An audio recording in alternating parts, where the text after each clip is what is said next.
ہمارے پاس جب لوگ آتے ہیں اور وہ داخل طریقت ہوتے ہیں تو ہم جو بنیادی چیزیں ان کو بتاتے ہیں تو ان میں سے ایک چیز یہ لازمی بتاتے ہیں کہ رزق پاک نہیں ہوگا تو باطن روشن نہیں ہوگا. یہ بنیادی بات ہے.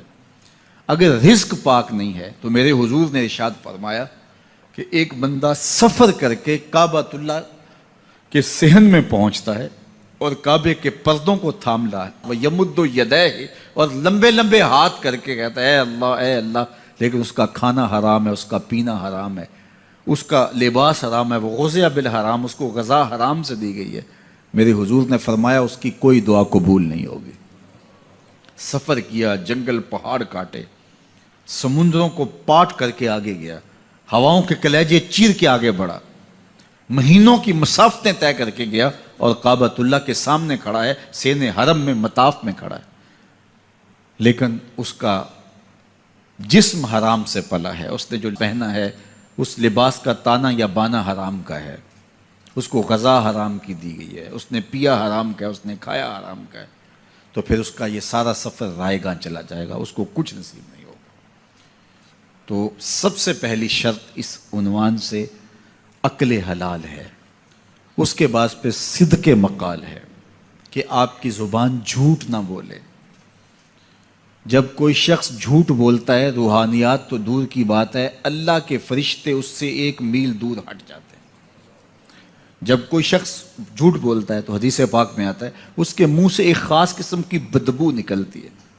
اس بدبو کو ہم نہیں سونگھ پاتے لیکن فرشتے سونگھ لیتے ہیں, چونکہ فرشتے انتہائی حساس مخلوق ہے اور وہ جھوٹ کی وجہ سے نکلنے والی بدبو کو سونگھتے ہیں. اللہ نے حضرت امام اعظم امام ابو حنیفہ رضی اللہ تعالیٰ عنہ کو یہ بصیرت عطا کی تھی اور یہ باطنی نظر بخشی تھی کہ جب کوئی شخص وضو کرتا تھا تو اس کے وضو کے پانی سے پہچان لیتے تھے کہ یہ کس گناہ کا مجرم ہے. جب بندہ وضو کرتا ہے تو وضو سے ہاتھوں کے گناہ جھڑتے ہیں, منہ کے گناہ جھڑتے ہیں, تو وہ وضو کے پانی سے اس بات کو محسوس کرتے تھے. اللہ نے ان کو وہ بصیرت عطا کی تھی, لیکن انہوں نے اللہ کی بارگاہ میں عرض کی مالک مجھ سے یہ چیز چھین لے, یہ چیز مجھے نہیں چاہیے. لوگوں کے بارے میں جو ہے وہ ایسا گمان پھر پیدا ہوتا ہے. تو فرشتوں کو اللہ نے وہ حساس جو ہے وہ پاکیزہ وجود دیا, اور ان کی حس ایسی ہے کہ وہ بدبو جو انسان بولتا ہے اور لفظوں سے جو اثرات نکلتے ہیں وہ محسوس کرتے ہیں. تو جب کوئی شخص جھوٹ بولتا ہے تو اس کے جسم سے, اس کی زبان سے جھوٹ کے ساتھ بدبو نکلتی ہے. اللہ کے فرشتے 1 میل دور تک پیچھے ہٹ جاتے ہیں. تو مجھے بتائیے جو شخص جھوٹ بولتا ہو کیا اسے کوئی روحانی مرتبہ مل سکتا ہے؟ یہ سوچا بھی نہیں جا سکتا, یہ امکانات سے ہی نہیں ہے. اللہ کے محبوب علیہ السلام سے پوچھا گیا کہ حضور کوئی مسلمان کوئی مومن کیا بزدل ہو سکتا ہے؟ فرمایا نہیں, وہ بہادر ہوتا ہے, لیکن ہو سکتا ہے کبھی اس سے بزدلی بھی سرزد ہو جائے. انسانی کمزوری ہے, کبھی انسان بہت طاقت میں ہوتا ہے اور کبھی انسان کمزور بھی پڑ جاتا ہے. فرمایا ہو سکتا ہے کبھی اس سے ہو بھی جائے. پھر پوچھا کہ بخل کر سکتا ہے؟ فرمایا نہیں, مومن سخی ہوتا ہے لیکن ہو سکتا ہے کبھی اس سے بخل بھی ہو جائے. کبھی کبھی دولت اسے اچھی بھی لگنے لگ جاتی ہے, جس طرح فرمایا گیا کہ اولاد مبخلتن مجبنتن, یہ جو اولاد ہوتی ہے یہ بندے کو بخیل بھی بنا دیتی ہے اور بزدل بھی بنا دیتی ہے. جب اولاد نہیں ہوتی تو بندہ سخی بھی ہوتا ہے اور بندہ جو ہے وہ مشکل حالات میں بھی کود جاتا ہے, لیکن جب اولاد ہوتی ہے تو پھر مشکل حالات میں کودنے سے پہلے سوچتا ہے میرے بچے ہیں یتیم ہو جائیں گے. اس کو یہ خیال آتا ہے, پہلے ایسے مال لٹاتا ہے لیکن اولاد ہو جائے تو پھر وہ اولاد کا سوچتا ہے کہ ان کے لیے کچھ میں جمع کر لوں. تو اولاد فرمایا میرے حضور نے کہ مبخلہ و مجبنہ, یہ بخیل بھی کر دیتی ہے اور یہ کمزور اور بزدل بھی بنا دیتی ہے. تو مومن ہوتا بہادر ہے لیکن ہو سکتا ہے کبھی اس سے بزدلی بھی ہو جائے. مومن سخی ہوتا ہے لیکن کبھی ہو سکتا ہے اس سے بخل بھی ہو جائے. لیکن تیسرا سوال حضور سے پوچھا گیا کہ مومن جھوٹا ہو سکتا ہے؟ تو اس پہ 2 ٹوک کہا, نہیں جھوٹا نہیں ہو سکتا. یہ نہیں ہو سکتا کہ مومن ہو اور جھوٹا ہو, وہ سچ بولنے والا ہوگا. تو عقل حلال اور صدق مقال, یہ 2 خوبیاں جو ہیں یہ اہل اللہ کا طرائے امتیاز ہے, اور یہ مجھے اور آپ کو اختیار کرنی چاہیے. حضرت خلیل اللہ جب وادی غیر ذی زرع میں سیدہ ہاجرہ اور ان کے معصوم نونہال کو چھوڑ کر کے جانے لگے. ایسی وادی جہاں حیوانی وجود بھی نہیں تھا، نباتات بھی نہیں پائے جاتے تھے، پانی کا ایک قطرہ بھی دستیاب نہیں تھا. کالے سیاہ محیط پہاڑ جیسے فولاد پگھلا کے ڈال دیا ہو. وہ وادی جہاں دن کو بھی خوف آئے، وہاں حضرت ہاجرہ نے راتیں بھی گزاری. کتنا دردناک لمحہ تھا. جب سحری کا وقت ہوا، حضرت خلیل اللہ دعائیں دے کے رخصت ہونے لگے. حضرت ہاجرہ سلام اللہ نے آگے بڑھ کے اپنے شوہر نامدار کا دامن پکڑ لیا. تمسکت بِأَزْيَالِهِ، دامن پکڑ کے بولی، میرے شوہر نامدار، اس محیب وادی میں، اس پہاڑوں کے دامن میں جہاں دن کو بھی خوف آئے، نونہال معصوم کے ہمراہ مجھے چھوڑ کے کہاں جا رہے ہو؟ حضرت خلیل اللہ نے کوئی جواب نہیں دیا. پھر قدم اٹھایا تو زوجہ نے پھر دامن پکڑا، پھر وہی سوال، پھر کوئی جواب نہیں آیا. تیسری مرتبہ دامن پکڑا، خلیل اللہ کی جانب سے کوئی جواب نہیں آیا. تو خاتون خود بولی، کیا اللہ کا حکم تو نہیں؟ تو حضرت خلیل اللہ نے کہا، نعم، ہاں اسی کا حکم ہے. حضرت ہاجرہ نے دامن چھوڑ دیا، کہا جائیے، خیر سے جائیے، اگر اس کا حکم ہے وہ ہمیں ضائع نہیں ہونے دے گا.